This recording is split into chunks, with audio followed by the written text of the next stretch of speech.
Hi Believers! Kahit na weekend, hahanapan natin ng kasagutan ang inyong mga nakakaintrigang katanungan. Anything and everything under the sun and beyond sa tulong ng All the Answers.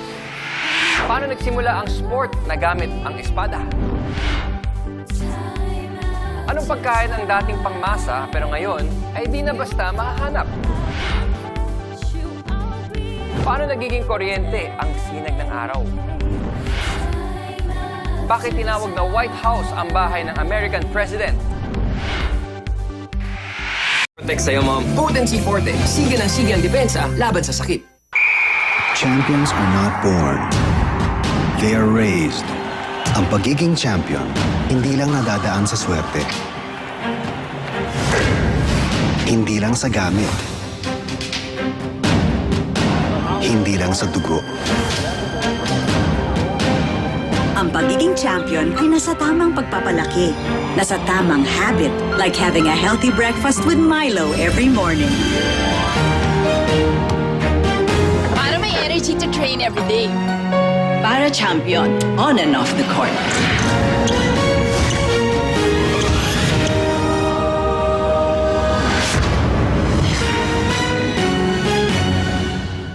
Sa Motor Trade, ang pagbili ng motor, maraming dalang magandang pagbabago. Motor ang kailangan, dito ka dumiretso. Ang daming pagpipilian at magaan pa ang presyo. Motorsiklo sigurado, alaga ka dito. Motorsiklo sigurado, alaga ka dito sa Motor Trade. Motorsiklo sigurado, alaga ka dito. 234 motor. Sakay na sa masayang trip. Motorsiklo sigurado, alaga ka dito. Magkaibang problema, magkaibang solusyon. Iba ang ubong may plema. Solusyon, palabasin ang plema. Iba rin ang ubong, walang lumalabas na plema. Tuyo, walang tigil. Non-stop dry cough yan. Solusyon dyan, tusiran. May cough-stopping action na pinapahinto ang dahilan ng pag-ubo. Quick visa, long-lasting ginhawa. Katapat ng non-stop dry cough, tusiran.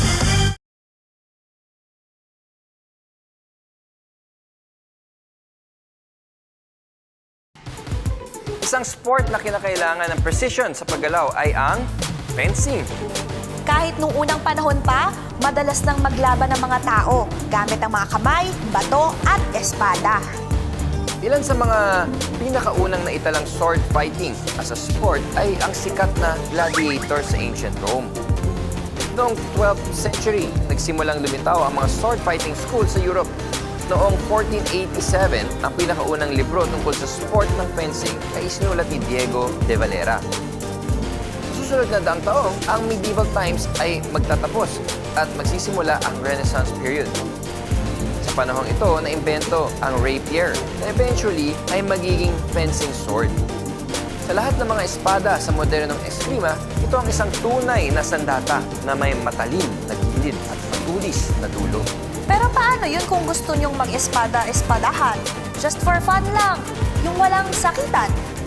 Kaya naimbento ang foil. Hindi matulis ang dulo nito kaya hindi ito makakasakit ng kalaban. Kaya nyo bang hulaan kung anong klaseng career meron ang mga professional fencers noong Renaissance? A. Law enforcement. B. Entertainers. Or C. Athletes. Tamang sagot ay B, entertainers. Naging sikat na show ang fencing noon. Parang panunood ng sine sa ngayon. Para itong martial art na may nakakabilib na visual display. Lumaganap ang fencing sa maraming lugar sa buong Europa. Noong una, hindi titigil ang mga manlalaro hanggat hindi sugatan o tumba na.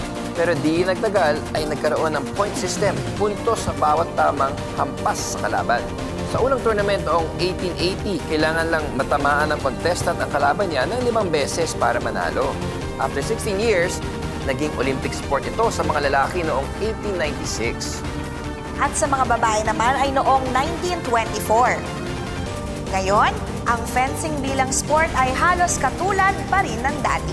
Dalawang duelist ang mag-uunahang makatama. Anong pagkakaiba? Ang mga duelist ay nagsusuot na ng electrical scoring suits na nakabantay kapag ang player ay natamaan ng isa. Masagot nyo kaya to? Anong pagkain na itinuturing na delicacy ngayon pero pagkain ng mahirap 300 years ago? A. Steak, B. Lobster, or C. Caviar? Anong pagkain na itinuturing na delicacy ngayon pero pagkain ng mahirap 300 years ago? A. Steak, B. Lobster, or C. Caviar?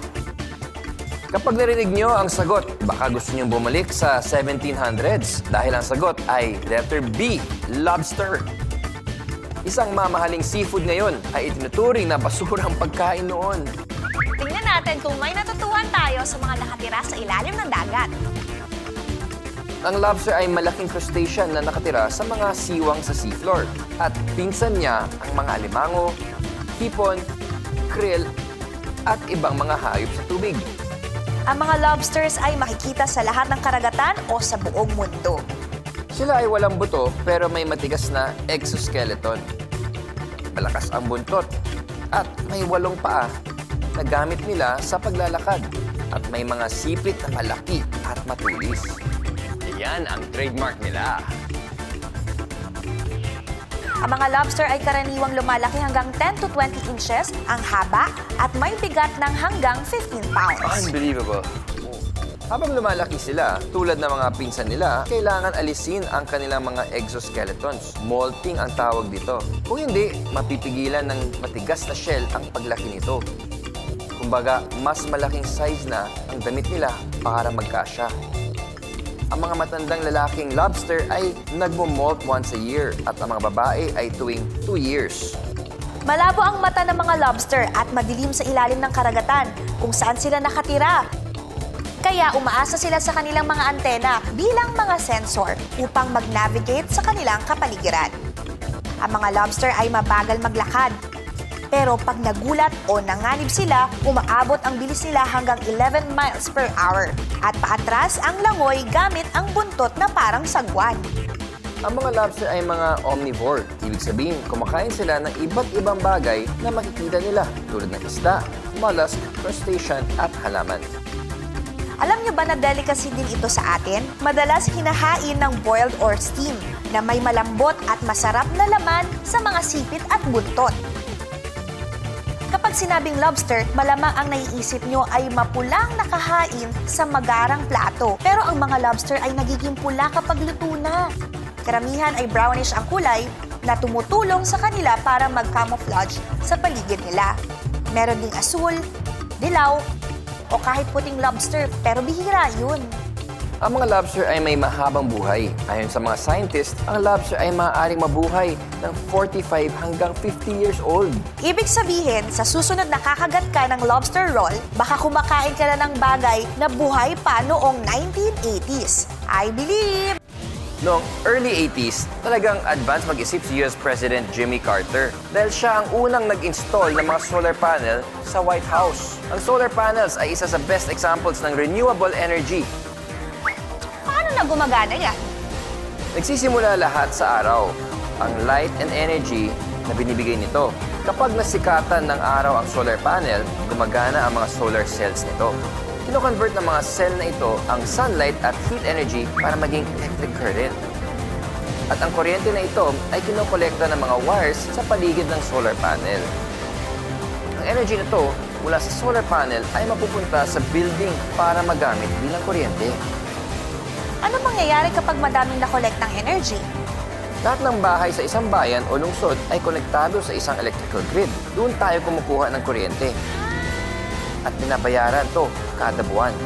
Pero kung meron kayong mga solar panel at nakapag-generate kayo ng sobra sa nagagamit nyo, yun ay babalik sa electric grid at tatakbo pabalik ang metro nyo. Kaya niyo bang hulaan kung gaano kalaki ang natitipid ng karaniwang household sa Amerika sa loob ng 10 taon dahil sa solar panel? A. $1,000 to $5,000. B. $5,000 to $10,000. Or C. $10,000 to $30,000. Ang sagot ay C, sa pagitan ng $10,000 to $30,000. Ang mga solar panel ay magastos sa umpisa, ngunit laking tipid nito sa katagalan. Kilala sa buong mundo ang bahay ng presidente ng Amerika. Madalas itong napapanood sa pelikula at TV. Ang unang Pangulo ng Amerika na si George Washington ay hindi nakatira sa White House dahil wala pa ito nung panahon niya. Pero siya ba ang nakaisip na magpatayo nito? Oo, isang kompetisyon ang ginanap para sa pinakamahusay na disenyo at ang nanalo ay ang arkitekto na si James Hoban na nagpatuloy sa pagdidisenyo ng mga gusali sa South Carolina. Ang bahay ay itinayo noong 1790s at ang original na pangalan nito ay The President's Palace, Presidential Mansion o The President's House. Pero nagsimulang tawagin ng publiko ito bilang White House. Yun ang tumatak. Noong November 1, 1800, si John Adams ay naging unang pangulo na nanirahan sa White House. Pero maniniwala ba kayo na wala nang nakatira sa White House ngayon? Correct ka dyan. Dahil sinunog ito ng mga British sa giyera noong 1812. Pagkatapos isang bagong White House ang itinayo sa parehong pundasyon. At yun ang bahay kung saan nakatira ang mga presidente ng Amerika ngayon. Pero hindi lang mga pangulo ang nakatira sa White House. Ganun din ang pamilya nila. At sa paglipas ng panahon, ina-upgrade nila ito. Mahuhulaan niyo ba kung ano ang dinagdag ni First Lady Caroline Harrison dito noong 1891? A. Air conditioning. B. Electricity. C. Running water. Ngayon, nasa White House ang lahat ng nabanggit. Pero sa panahon ng termino ni Benjamin Harrison bilang ika-23 Pangulo ng Estados Unidos, iminungkahi ng unang ginang Harrison ang pagdagdag ng letter B o kuryente. Ang nakakatuwa dito ay hindi sila gumamit ng electricity lights dahil takot silang makuryente. Noong 1902, ipinatayo ni Theodore Roosevelt ang West Wing. Ibig sabihin nito, ang pamilya ay magkakaroon ng ikalawang palapag para sa kanilang sarili. Ang pinakahuling malaking pag-aayos sa White House ay nangyari sa pagitan ng 1948 at 1952 sa panahon ni Harry S. Truman. Pagdating niya sa White House, maraming istruktura ng gusali ang literal na gumuho. Aba, oo nga naman. Halos 150 years old na yun, no? Nung timira siya sa White House, pinalitan ni Truman ang interior ng modern design at mga gamit. Marami sa mga ito ay nandun pa rin ngayon. At pwede mo makita kung ikaw ay mapalad na maimbitahan sa iconic na home office. I believe!